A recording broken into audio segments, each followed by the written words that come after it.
afternoon, and thank you so much for joining us. My name is Kate Van Dale, and I'm the Public Information Officer with the City of Duluth.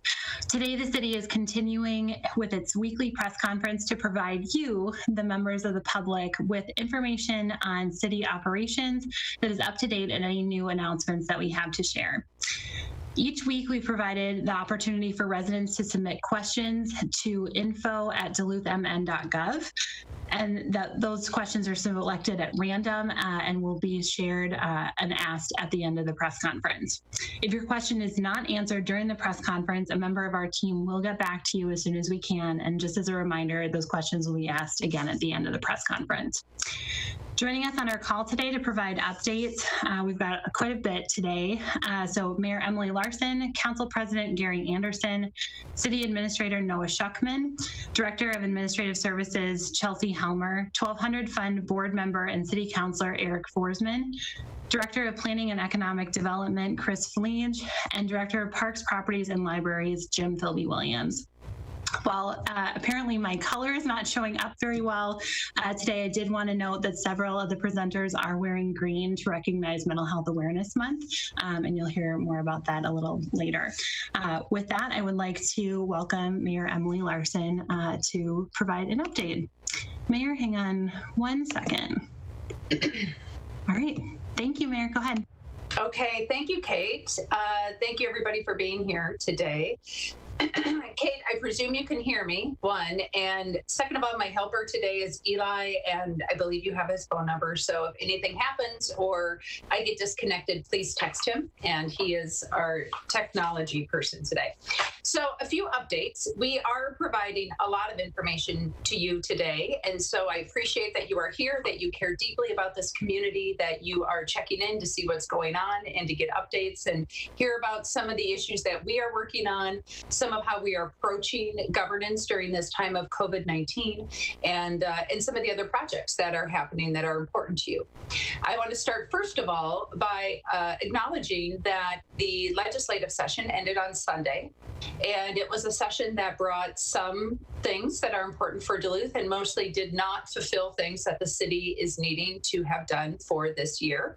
I think everyone acknowledges that, and I don't actually have time to opine on why or what I am needing to focus on getting things done. But there were three major things that we were hoping for that did not happen. The first is allocation of $667 million to cities from the original CARES Act that passed. That is part of the $2.2 billion that has been allocated to the state of Minnesota, some of which was going to Hennepin and Ramsey County as governments that have 500,000 people or more within them. And then the remainder is designated for cities. We have not seen any portion of that allocation, and it, of course, is not helpful to us at a time when we are seeing the kind of financial impacts that we have talked about every meeting or every one of these press conferences so far. So we are tracking that, very hopeful that the governor, should the special session not yield any of that allocation, that the governor will choose to go ahead and do that. I did speak with Governor Tim Walz last night and have spoken with our federal delegation as recently as yesterday, actually, with most of our members. So doing everything that we can there. It is my understanding that a special session would not happen or go in until June 12th. So we are in this continued limbo until then. There is a HEROES Act that passed on the federal level. That is, I think, a $3 trillion bill. It passed the House. I don't see that it's positioned to pass the United States Senate at this point. And if there is any compromises to be found that could benefit cities, I anticipate that being at least a month or two away. So again, the financial reality we are in suggests what we have felt and known, which is that we are in this on our own at this point, and we will continue to make the decisions that we need to be able to provide the services you rely on, and to do that in a way that is keeping public health trust with all of you and within our financial capacity. I want to acknowledge that the decisions we are making are painful, and that for every single resident, something else may seem essential. So a few weeks ago, we heard really loudly from people who felt strongly about golf at Lester Park. After that, we heard from people who feel strongly about librarians and librarian services. Then we have also heard from life safety and inspection. And I know for a fact that this summer we will hear from you about parks and fields. I need you to know that I understand that for each one of us, these are essential services, that being able to go and enjoy June baseball with your kid is not just about keeping your kid busy. It's about building a series of memories that have been important to you and spending time with people who share your interests and other families. I understand that having access to expanded library services is something that helps you feel connected to the outside world. We do not make these decisions lightly, and so I just want to acknowledge that. And also to say, as we move forward, to remember that we are down 2/3 in our parks maintenance staff, that many of the things that you have enjoyed in past summers, the first action we have to take as an employer if we are going to do any layoffs at all. And so we made that decision early on. But many of the services that you look forward to in the summer are based on part-time, seasonal, temporary staff. And so some of those things just are not going to happen this year. And we've talked about that. So I just want to acknowledge that that's the case. I did hear from a contingency of people who were frustrated by my decision to not host the fireworks on July 4th this year and instead postpone them. And I wish to assure you that doing so does not mean that I do not love my country, but it does mean that I love my community. And the data that we are getting from the Minnesota Department of Health, from the University of Minnesota, suggests that we will see a surge in July. And I feel like we need to be speaking more openly about what's coming up. Because while Governor Tim Walz has started changing the stay at home into safer at home and releasing, different executive orders that had held us in place, I need you to know that the data really shows us that this is just beginning. And while I sincerely hope that what we see from COVID-19 in the city of Duluth is different than what has been seen in every other part of the world, I doubt that will be the case. And that the data shows us that in the next year, in the next 12 to 16 months, 29,000 Minnesotans will die from this disease. That 88% of Minnesotans, that's more than 5 million of us, will get COVID-19. The vast majority of us will not be symptomatic, which is great for those of us who may not experience the symptoms and the ventilators and the hospitalizations, but it does mean that we are the culprits who will be spreading it. And so it is with that value in mind and wanting to be really clear with you about what's coming. When I talk to healthcare workers, to me, this is the scariest part of a pandemic because we know what's coming. I understand that we will likely lose hundreds of Duluthians over the next year. And it may be that that it is someone that you love. It will likely be someone that you know. And so we're going to talk a little bit today about normalizing masks and some of the other things that we can do to take good care of one another. Because the reality that I think we also need to be discussing is that the vast majority of us will come through this unscathed.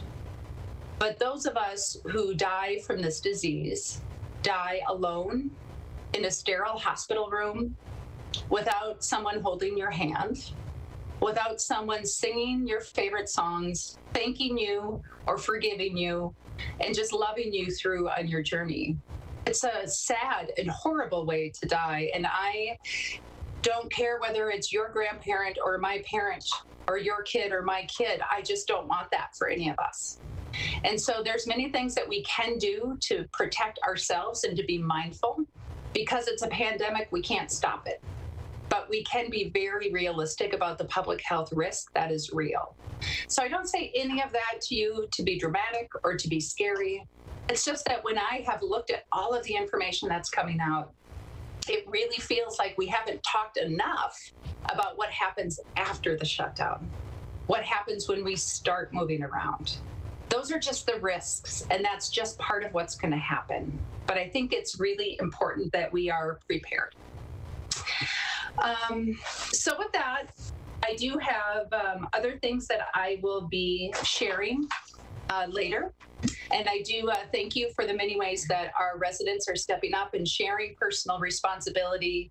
We literally will have less garbage cans out in parks, for instance. We will not be able to open public bathrooms as readily. Those decisions are partly because those are safe. Those aren't safe with sharing germs. It's also because we do not have the staff to take care of that. So we are going to be relying on you in ways that I know we are all capable of, whether it's wearing a mask and being mindful and maintaining physical distance, whether it's picking up our garbage or being kind and compassionate and forgiving and just helping other people pick up theirs, keeping our dogs on leashes, and just being mindful of one another. So with that, I'm so glad that President Gary Anderson is with us today. And I know that President Anderson has a series of important announcements that he'd like to share now too.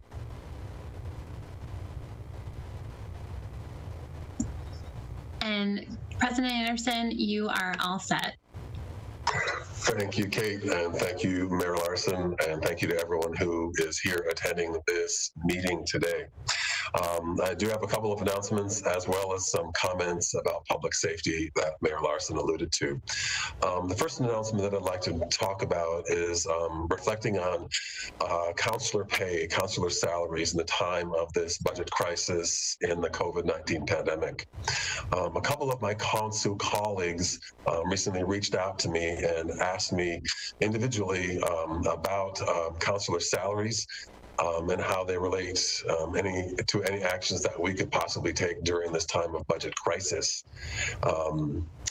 Talking with these colleagues made it clear that they had a desire to take action in recognition of this incredible financial challenge that the City of Duluth is facing, and further recognizing the financial, physical, and emotional sacrifices that are being made by many, many people during this time of the COVID-19 pandemic. And I'd especially like to acknowledge that every city employee will be affected in one way or another by the tremendous budgetary challenges that we are facing. So in light of my conversation with colleagues and after consulting with the acting city attorney Henke and CFO Parson, I have made a personal decision to take a voluntary 10% reduction in my council pay for the remainder of 2020. And I am inviting my council colleagues to consider joining me in taking this action. It may not be a hugely significant number, but it's something, it is an action, and I believe that the practical action and the symbolic action are both important. Secondly, I would like to talk briefly about council meeting procedures. We have been meeting virtually for a couple of months. With tremendous support from city staff. We have found effective ways to engage with each other on the council, with the city staff, and most importantly, with the members of the community, our constituents. We're utilizing the WebEx platform, and this has been effective, and it's exciting as a counselor to really see that members of the public are beginning to access our meetings through this platform. So today, with respect to the health and comforts of community members and city staff and counselors, I'm announcing today that we will continue to meet virtually through our summer break. Our last meeting before summer break will be July 20th. And between now and then, I will be working with Council Vice President Van Nett and Director Helmer to develop plans for returning to the council chamber in a way that is sensible, as safe as possible, and respectful to the public, to members of the council, and to city staff. And it's my hope that we will, after the summer break, if things align, that we will be able to meet both virtually and in person at the same time, so that we will update our technology in the council chamber, so that any counselor who has a need to will be able to stay at home and meet virtually, but the rest of us who are able and willing to do so will meet publicly in the chamber. Yeah, so I'm very hopeful about that. So, and then some comments about public safety. For many of us, myself included, we feel ready on some level to get out of our homes. We want to be out in the public. We want to see our businesses remain viable and profitable. And we want to see public services available to all of us. And we want to see our friends and our neighbors. I want to talk today specifically about safety related to the openings that are happening as a result of Governor Walz's actions, and whether we are happy about businesses opening or we're deeply concerned about businesses opening. We all have responsibility for public safety, and it's the same for all of us. We must take action in order to limit COVID outbreaks in our community. And the success of our reopening strategy is not guaranteed. Successful reopening for the long term depends on each of us doing our part to slow the spread of COVID-19. So simply today, I'd like to just state actions that all of us have heard about and encourage all of us to follow these. One is that if you are not feeling well, seek medical care, call your doctor, don't go out to the grocery store.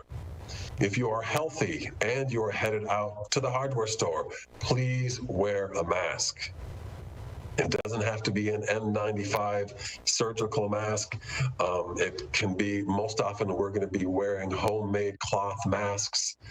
Sometimes when I'm out playing pickleball, I simply wear a bandana that I've made out of a t-shirt. It helps limit the aerosols that are coming from me. So whenever we go out in public, I want to encourage all of us to practice social distancing, to wear masks, to take care of yourself by getting out and hang out with family and friends in your front yard. Talk to your neighbors across the fence. This is really important for the health of every one of us. But when we do go out in public, to the best of your ability, let's work together to decrease the odds of having to shut down again in the future. So that's my comments on that. I will be happy to take questions at the conclusion of this press conference. Thank you. Thank you, President Anderson. Mayor Larson, I'll hand it back to you. Yeah, thank you, Kate. And thank you, President Anderson. It's really great to hear from you today and have you on. I share President Anderson's commitment to doing our part to help support the community, help support the city. I have already signed my letter to take a voluntary salary decrease of 10% through the rest of the year. And I am so grateful to President Anderson, who started this conversation with me, along with a couple of other counselors. So I know that we as elected members take our responsibility to you really seriously.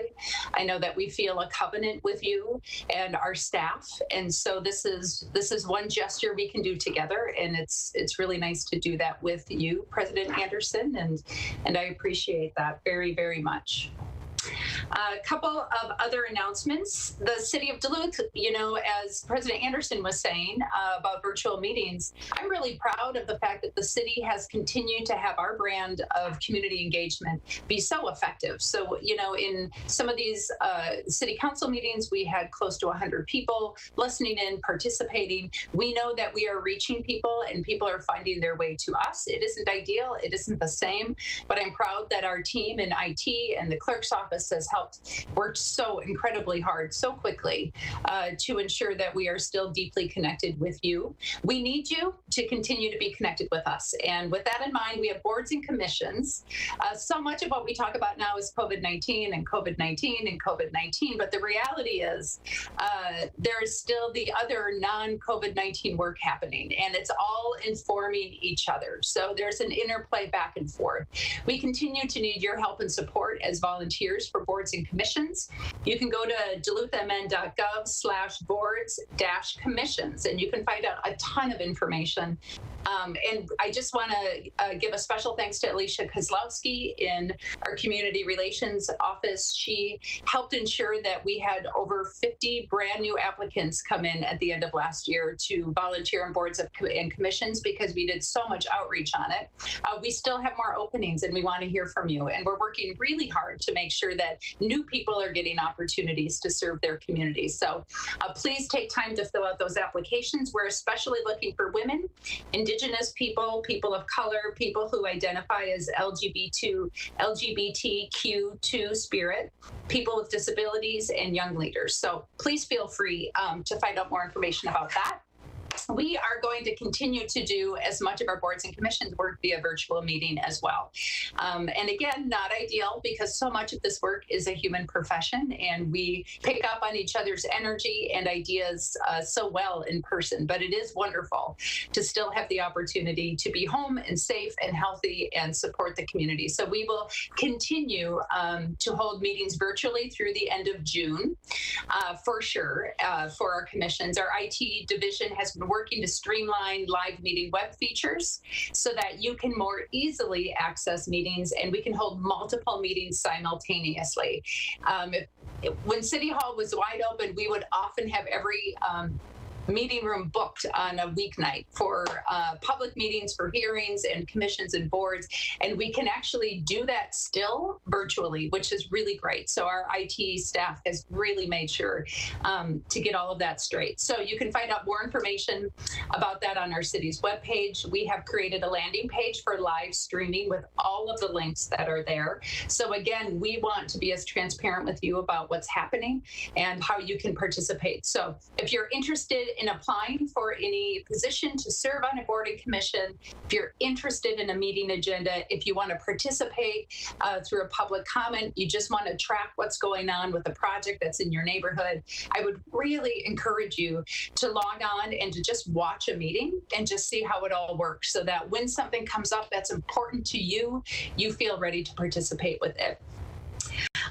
Finally, at least for me, before we hand it off to Director Helmer, who's going to talk about elections, I want to share a little bit about masks as well. As President Anderson talked about the importance of public safety and masks, we're doing what we can to normalize the experience of masks. And it's awkward. I actually don't like it at all, but I am doing it. And so I just thought I would share with you. This is what I love to run. I run every morning.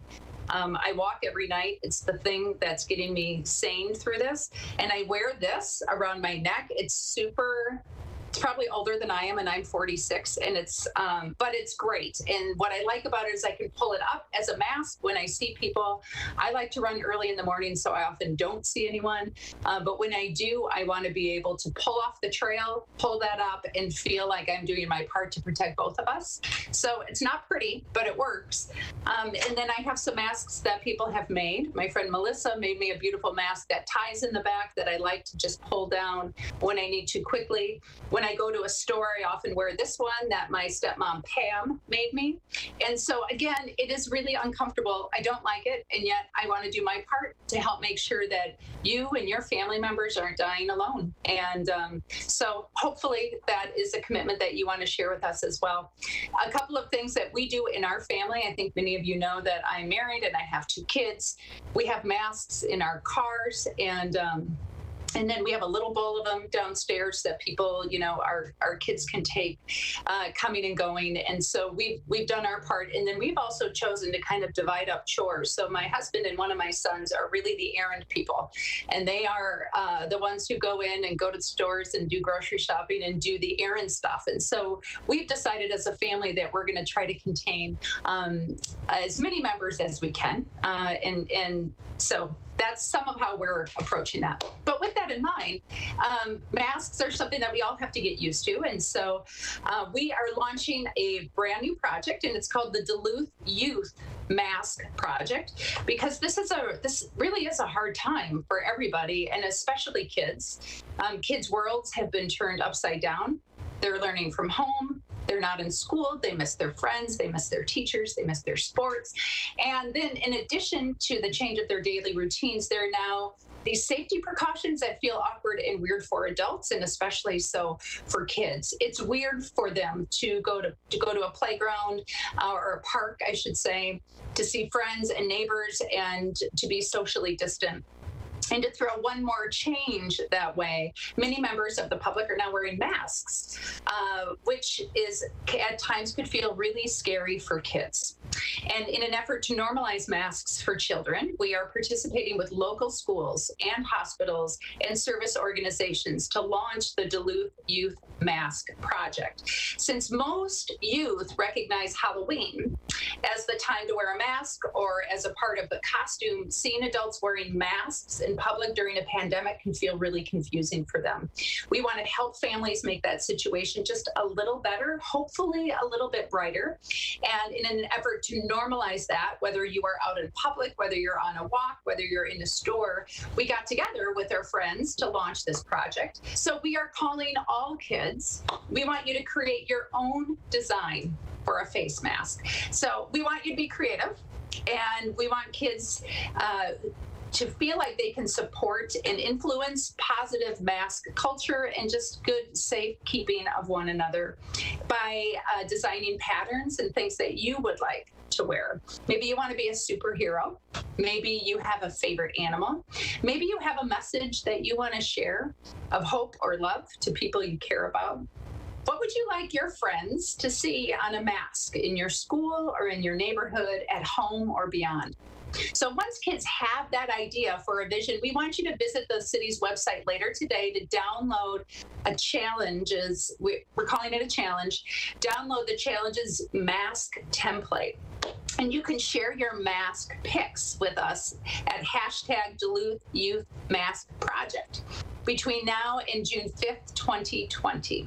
The City of Duluth Facebook page will feature some of the designs throughout the submission process, and we're going to select a few to be chosen at the mask project on the city's website and displayed in City Hall.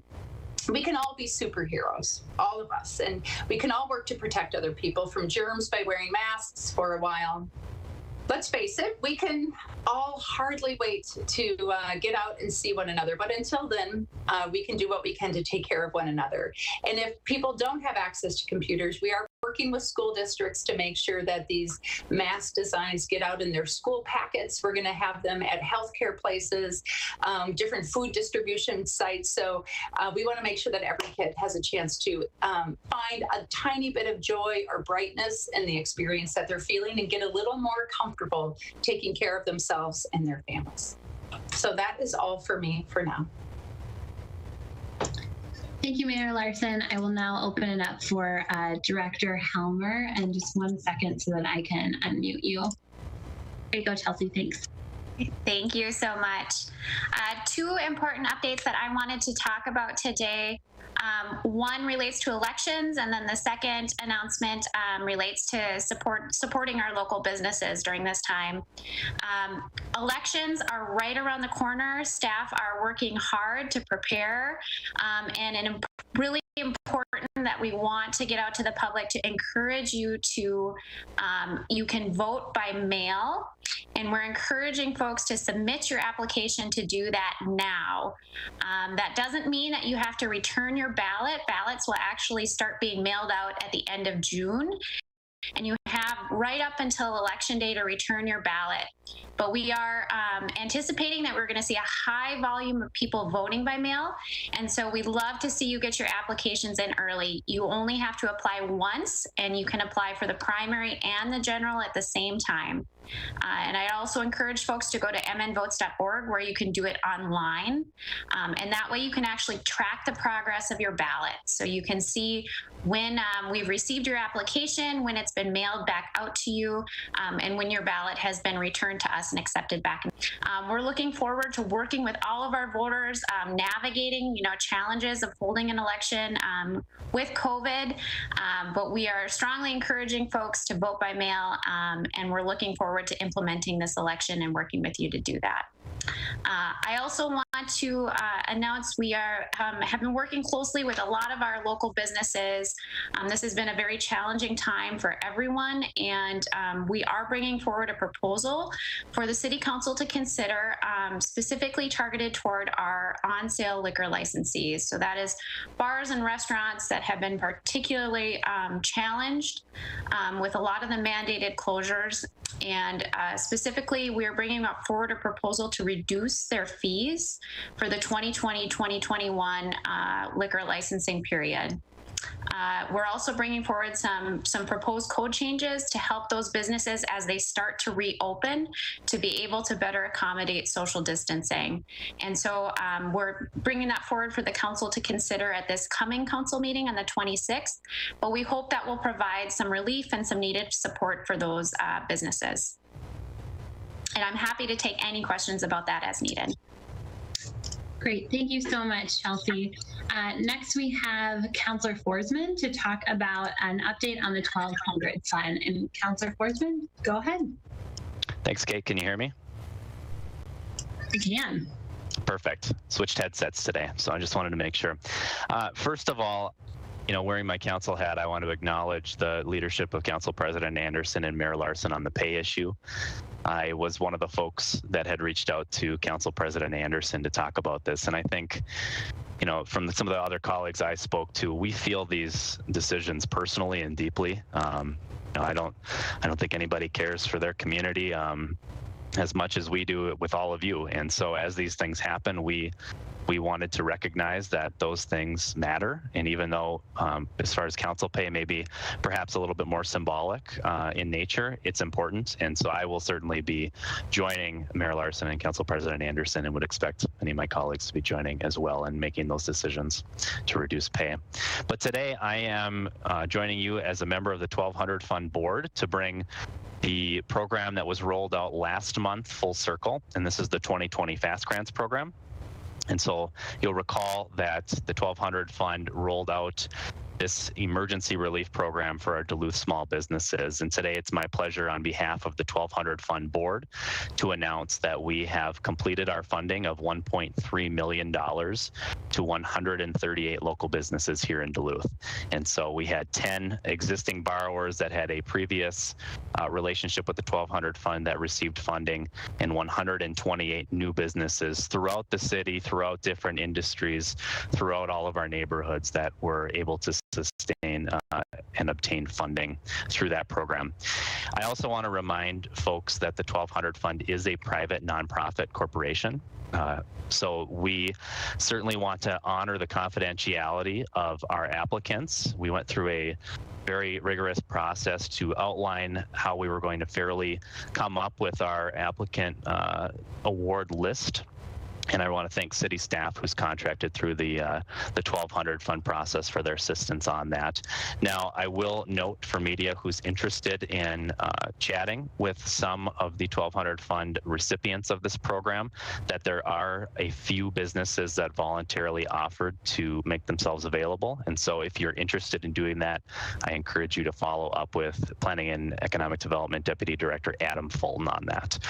Overall, we received 350 applications, and we knew going in that we were going to have more demand than we could possibly be able to meet. But we were really pleased to be able to offer this to our local businesses as part of their ability to reopen and recover from the pandemic. The 1200 Fund did speak with city staff about the applicants who were not able to obtain funding, and the city has agreed to help provide technical support for those entities. So even if businesses didn't receive a grant directly, they are still able to take advantage of some services that city staff is able to provide. And so I would encourage any businesses that need to have those services to reach out to Deputy Director Fulton again, and I will stay on the line in case there are questions afterward. But overall, just on behalf of the 1200 Fund, our mission was to create 1200 jobs originally, and certainly we were pleased to be able to help sustain over that amount of jobs as part of this effort. Great, thank you so much, Councillor Forsman. Next up, we have the Director of Planning and Economic Development, Chris FLEECE. Chris? Oops. Sorry. Chris, you're unmuted. Oh, it is. Oh, I'm sorry, Kate. Yeah. No, you're okay. Good afternoon. My name is Chris FLEECE. I'm the Director of Planning and Economic Development. And I've really just got two short announcements or updates to share. One is to tag on to what the 1200 Fund was doing with the with grants. So DETA approved, and the City Council also approved moving forward with establishing a small business emergency fund program. We allocated $400,000, and those dollars are now available effective today. Actually, we contracted with the Entrepreneur Fund to actually manage that application process and to go through the selection process for that.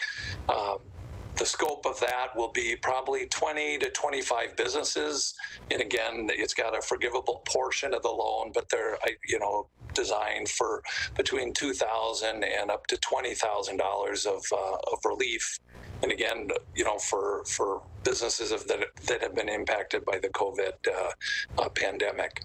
So the application process is open now and will run through Friday. So it's really only 3 days starting today and closes at 5 o'clock on Friday the 22nd. So encourage businesses, especially those that did not receive funding from the other sources, whether state, federal, or the Entrepreneur Fund. This is another opportunity. So that was one thing we wanted to get out there so that people were aware of that, especially business owners. And again, back to what Chelsea said, our planning group has spent a lot of time working to help expedite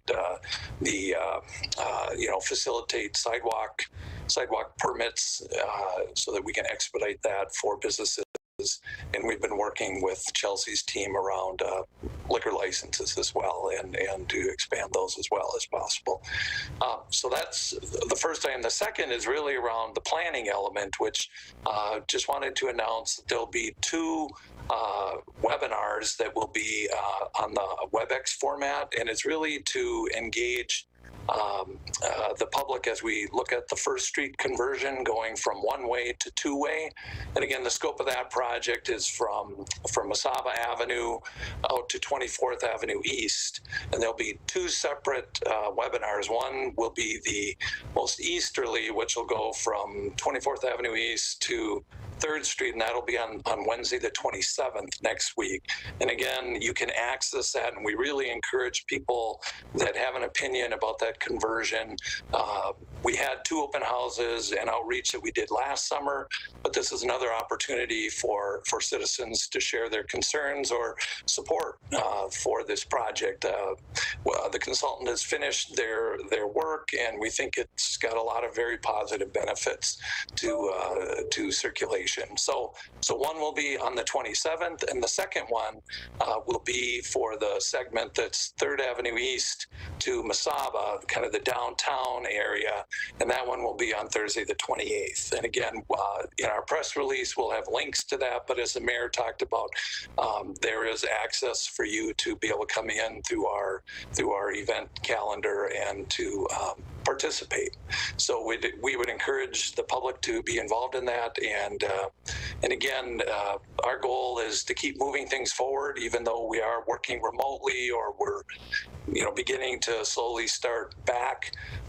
We see the WebEx format as a great way for citizens to participate and to seek public input.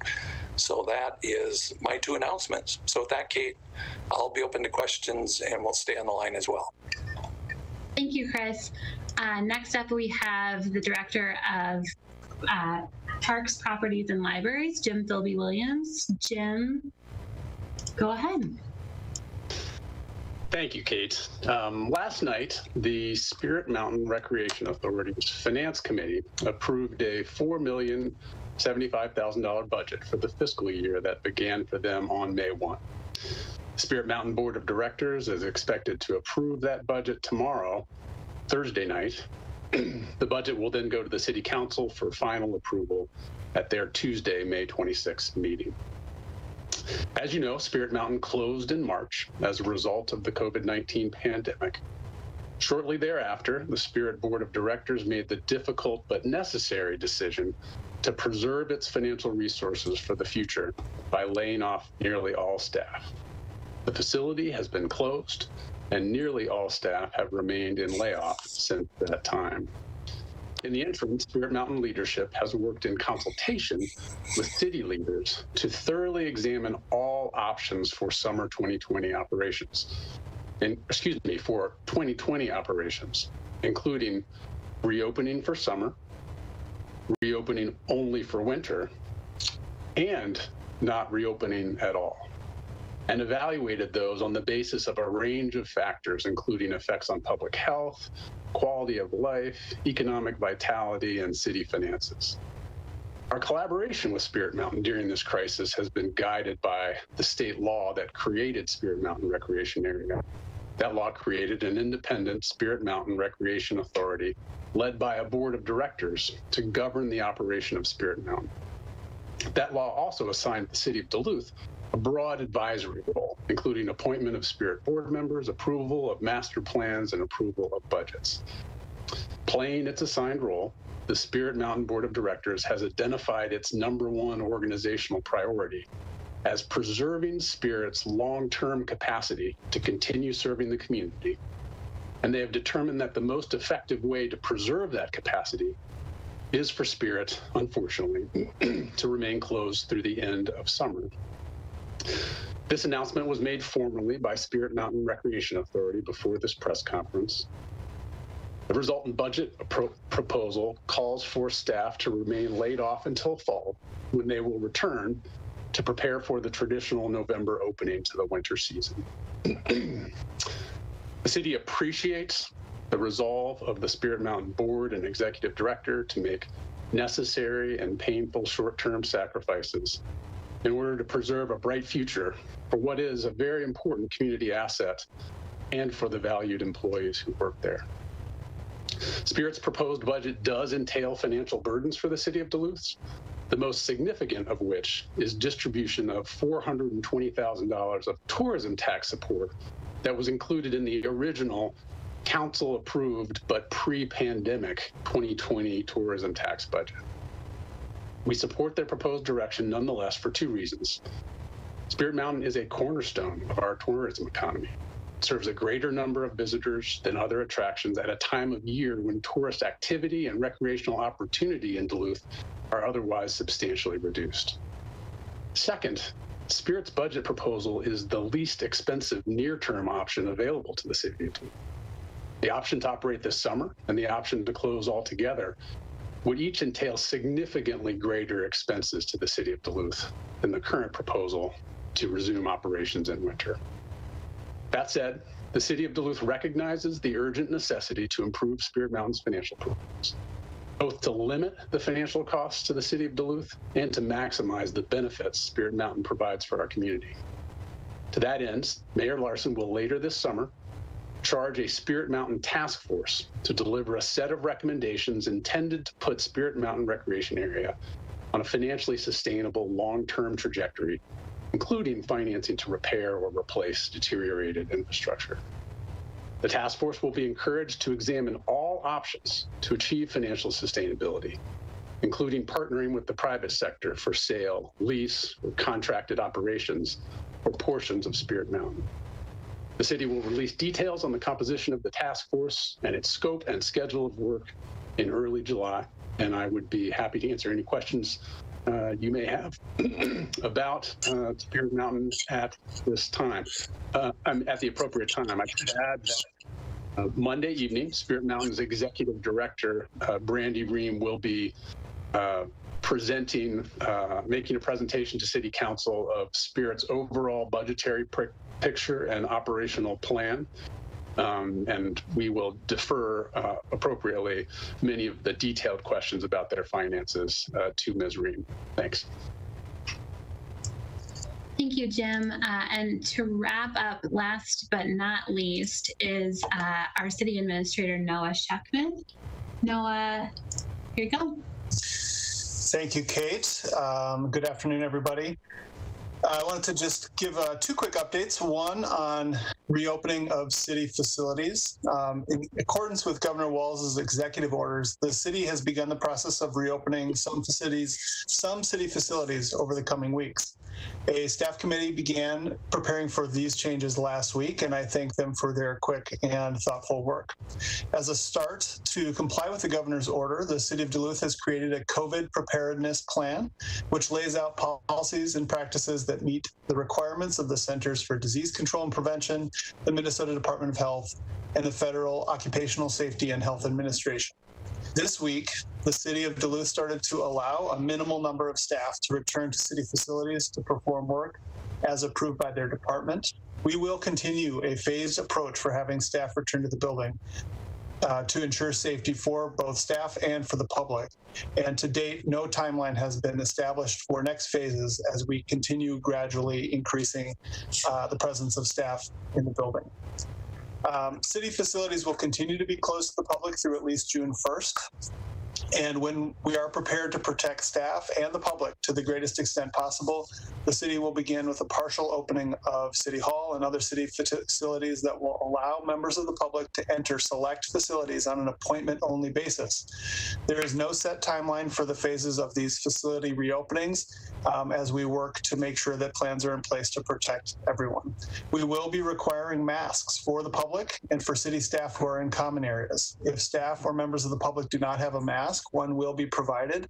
Our priority is the safety of our staff and of the public, which is why masks will be required. As plans move forward, we will continue to update the public on requirements for visitors entering city buildings, as well as changes to facility access. Finally, I understand there have been questions today around a potential Costco development in the City of Duluth. Despite statements over the past few months from business entities and then related media stories, the city has never stopped working with Costco, including being in contact with them today. We have continued our positive conversations with Costco and remain committed to working with them to bring a store to Duluth. I will defer to Costco on the specific updates around the project status, but we certainly appreciate their efforts and continue to work with them. Thank you very much. Thank you, Noah. And I apologize. Last but not least, I'll bring it back to Mayor Larson. Mayor, go ahead. Yeah, thank you, Kate. Thank you, everybody. Thank you to the staff who have worked so incredibly hard to get all this material ready, to our team that helps put all the material out. And I know we have given you a lot of information today. I also know the governor is doing a press conference at 2, and so you likely want to get there as well and get prepared for that. We covered a lot of ground today. We talked about masks and youth. We talked about Costco and helping businesses. We talked about early voting and liquor licenses. We talked about a legislative agenda. We talked about personal responsibility. There's a lot of information in there. I just want you to know that as a city, we spend all day, every day, 7 days a week, trying to figure out what it is that you need to help us all get through this pandemic, trying to figure out how we keep the city simply just moving forward in the steady, reliable way that we have and that you need. And I really want to give special thanks to President Anderson and the Duluth City Council. President Anderson has been terrific, not surprisingly, very much engaged in everything that we're doing. And I really thank you, Gary, for who you are, how you're leading, and how you are leading this really amazing council that is deeply connected to the community and really cares deeply. So with that, I think we are ready. I also, final thought, the shutdown that we just experienced, or the stay-at-home order that we experienced, was really intended to achieve two things. One was to help people get ready, help facilities get ready, have personal protective equipment, help healthcare institutions get ready, and then also to slow the rate of infection. Both of those things have now been achieved. To some degree. I would argue that most people don't feel quite ready in a healthcare setting for what may come forward, that more personal protective equipment would be useful. And while we have flattened a part of the curve, what we've done also is delayed an set. And that is actually exactly what was intended. So now the future of this really is on us as a community. How do we want to take care of ourselves?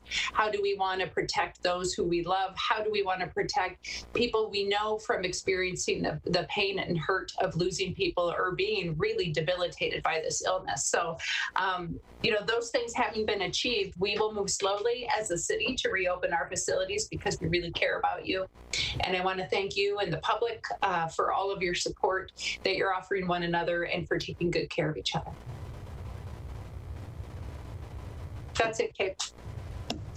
Thank you, Mayor. And before we open it up for questions from the media, I just want to remind residents, if you are leaving questions on various social media formats, we will get back to you as soon as possible. We did have a lot to give you, and I tried to forewarn some of you, so expecting quite a few media questions. I'll now open it up for questions from the media. So maybe I'll give you a second to get hands up, and maybe just to start us off, I will ask a question from a resident. And so Jim Philby-Williams, this would be to you. When will playgrounds reopen, and are Parks and Rec workers taking advantage of the shutdown to repair and or replace aging and outdated equipment? And so Jim, I will kick this back to you and unmute you. There you go. Thank you, Kate. As announced last week, the city does not intend to lift the closure on playgrounds before July 1. We have reduced our summer park maintenance workforces by 2/3.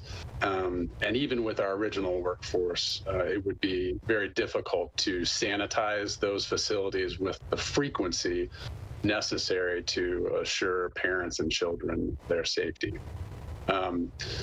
With our reduced park maintenance workforce, we are focused on public safety, asset preservation, and maintaining a minimum level of tidiness.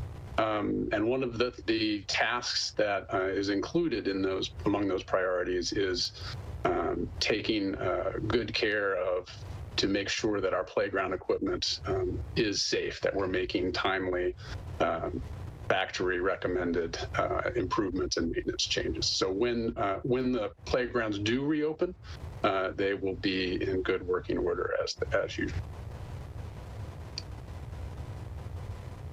Thank you. Great. Thank you, Jim. We'll now open it up for questions from the media. Peter, I see that you've got your hand up. Go ahead. Yeah, I'm curious about the Spirit Mountain resolution that's heading to the council on Monday.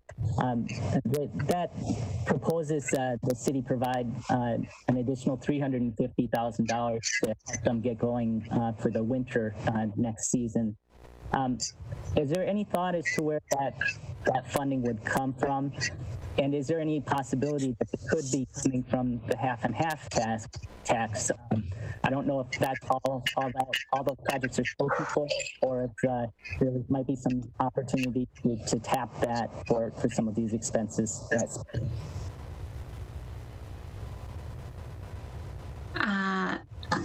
Peter, I think I lost you, but I think I heard most of the question. Jim Philby-Williams, are you able to take that question? Go ahead. Thank you, Peter. We, in regard to the possibility of half and half support, use of the half and half tourism tax to support Spirit, at present, we are governed by the state legislation that authorized that tax. And that legislation states that the funds may only be used to make capital improvements to public facilities in an identified area of Western Duluth for the purposes of outdoor recreation and tourism. And I think it is not clear that there are opportunities consistent with that enabling legislation to redeploy half and half funds to help solve this crisis. We will, however, over the next weeks and months, be looking at the full range of options to guide us through this financially challenging period for Spirit. And we'll be reporting to the media and the council on financing plans as we bring them together. Thank you, Jim. Also, I just wanted to point out, I know that several of you have talked to Brandy Ream from Spirit Mountain. And so just as a reminder, she is currently furloughed and is volunteering her time to get back to all of you. And so with that said, and as Jim had mentioned, there is a finance committee meeting of which Spirit Mountain will be conducting their annual presentation in front of City Council on Tuesday. She will be available for comments at that time or earlier in that day, and unfortunately is not available until then. So again, we just want to thank Brandy and her team very much for the work that they're doing. I know that there are a lot of questions on things that are happening in terms of working with people who have plans for the summer. I would have you go to their website for more information. And again, please be patient. They are working as quickly as they can to get back to folks that fall into those categories, and we'll be in touch with you soon. I know that there are other questions from the media. Ron, did you have a question? And hang on one sec, Ron, I'll unmute you. Go ahead. Thanks. With the City Council discussing some of these issues on Monday or at a different meeting, would the city be willing to take the 4th of July plan and have the City Council review that with public input? So two things. I just wanted to clarify that the meeting, because of the Memorial Day falling on Monday, is actually on Tuesday. I think your question, are you asking specifically about fireworks, or what? Can you help me understand your question a little bit more, and then I can give it to someone to answer? Yeah, just the fireworks without, say, a bayfront element. Okay, so your question is that would we consider input from the public on whether or not to hold the fireworks announcement, regardless that we've already decided not to? Correct. Okay, hang on one second. Noah, is that something that you're able to answer, or Councilor Anderson? I would defer to Mayor Larson. She looks like she's looking for. I apologize. Mayor, sorry. So I apologize. I'm going to take the opportunity away from CAO Schuckman or President Anderson, and so please offer your own comments. But Ron, thank you for the question, and I really appreciate it. Here's what we did do. We looked at alternate sites we could do that. In terms of whether or not I would be comfortable delegating a decision on whether or not to host 10,000 people in one space during the month that we're expecting a public health surge, the answer is no. I'm not going to put that decision out for public input or for council consideration. I do feel very strongly that's within our purview. And so that's the short answer to that. What we did prior to making that decision included looking at alternate places that we could have fireworks. I know that fireworks are, it's a way that some people feel really strongly connected to our nation's independence. It's also recreation and fun and something and a tradition for many people. So we did look at, could we host that event in a way that would scatter people out more? Could we shoot them off from the lake, from the beach, from a place on the river? And when we looked at all of that information, there really was no way that we could, in good conscience, do that and still ensure that people would social distance and be careful, not to congregate in big numbers. And at this point, we're taking our guidance from the CDC, the MDH, and Governor Walz in terms of some of that. So I do know that other cities may be making other choices. We are the biggest fireworks display in the state. And so it's my feeling that, that's not something we can do with a smaller crowd at this time. And so anyway, I can go on with that, but maybe CAO Schuckman or President Anderson would have more to say, but that's my feeling. Thank you, Mayor. I wasn't sure, Councilor Anderson, if you wanted to respond to that. I'll unmute you if you don't. Otherwise, I can move on to other questions. Thank you, Kate. I just wanted to say that, Ron, and to all citizens, citizens can always send email comments to the council, or they can participate in council meetings on any topic, whether it's on our agenda or not. So via the WebEx platform. So you're always welcome to participate in council meetings on any agenda item or any other topic. Thank you. Thank you, Councilor Anderson. That's a great reminder. Nishay, I know that you had a question, so I will unmute you so you can ask it. Thank you, Kate. I know it was mentioned that there's a task force for Spirit Mountain, but it was only touched on briefly. Can someone pretty much talk about what the ultimate goal is and what do you see for the future of Spirit Mountain? Sure. Mayor Larson, are you able to touch on that? Or Jim FILBY Williams? Thank you, Kate, and Mr. FILBY Williams should certainly extrapolate. The goal of the task force really is to figure out what the best path forward is for Spirit Mountain. Spirit Mountain's in a really unusual position. They don't qualify for the Paycheck Protection Program. They don't qualify for small business loans. Because they are an authority, there really is no model under which that it's comparable. And even other somewhat public entities like the aquarium and the zoo, they qualified for PPP, that Paycheck Protection Program. So that's one of the reasons why Spirit's in the position that they are currently. So the goal of the task force would be to really examine all of the facets at Spirit Mountain. What's the best operating model? What's the best, scheduling to do that with? What's the capacity we have? It's a very complicated series of land acquisitions and development agreements. There's a lot of state bonding and commitments that are in there. So it really is not so much a question of should we have it, should we not, should we sell it, should we keep it. It's actually not that simple. It's more about what do we do as a community to get this the most viable. And then I think truly, I think some of what the task force will be tasked with is helping to give direction, like what's the appropriate amount of support for that then? It could be that is an entity that just needs more financial support in these very specific ways, because that's the operating model that is going to make that work. But I think we all can agree, and I think Brandy has done incredible work with a very complicated portfolio, and I think we all can agree that doing this every year, trying to figure it out every year just actually doesn't work and doesn't give the community the confidence that we deserve to have in that, doesn't give the staff confidence that they deserve, doesn't give users the confidence. And so I think the task force will be working on all of that. And certainly Mr. FILBY Williams is very close to this subject and can likely fill in with some more detail. Jim? Thank you. Jim, hang on one second, I'll get you up. Okay. Jim, sorry, go ahead. Thank you, Mayor. Thank you, Kate. I actually have very little to add.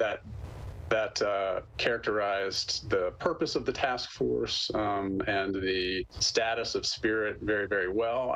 I would only underscore the point that the mayor made well, which is there's no quick, easy answer. We've received many, for those folks who have negative feelings about finance, about Spirit, or just the financial burden it poses to the city of Duluth.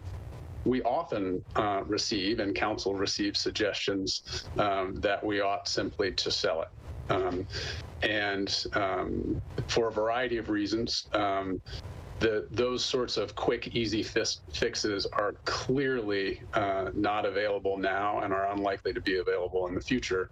And so it's really not about choosing to open or close Spirit as much as it is to choose how to proceed in a way that will be most cost effective and beneficial for the community.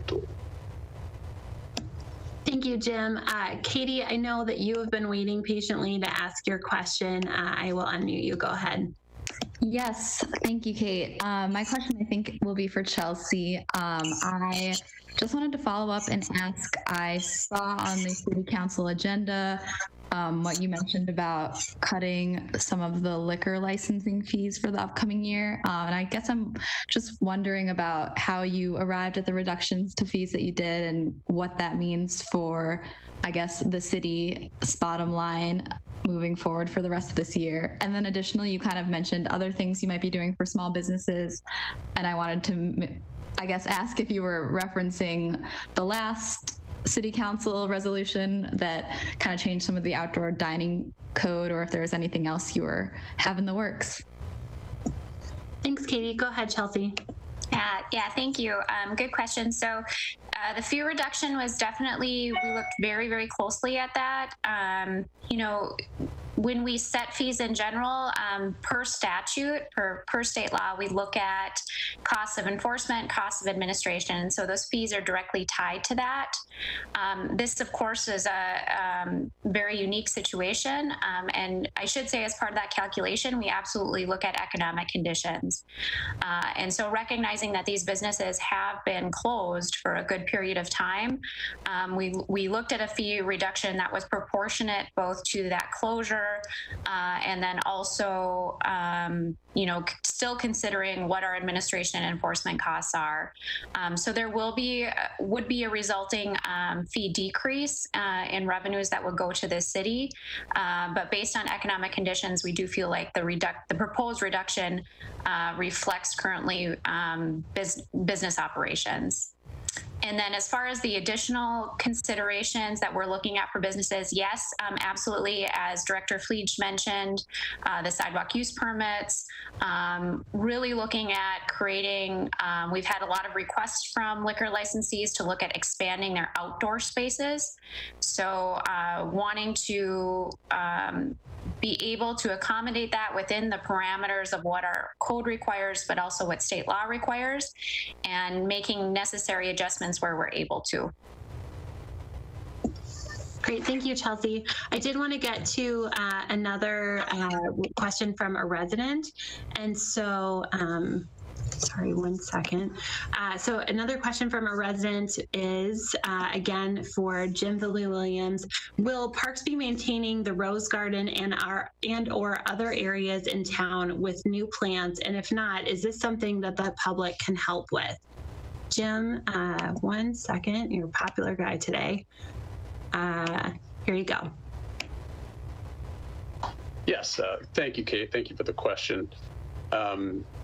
The park maintenance staff will be providing that basic husbandry for the Rose Garden necessary for them to preserve them for next year and future years. They will not look as stunning this year as in previous years, but we're taking care of them so that they can come back in their full glory in the future.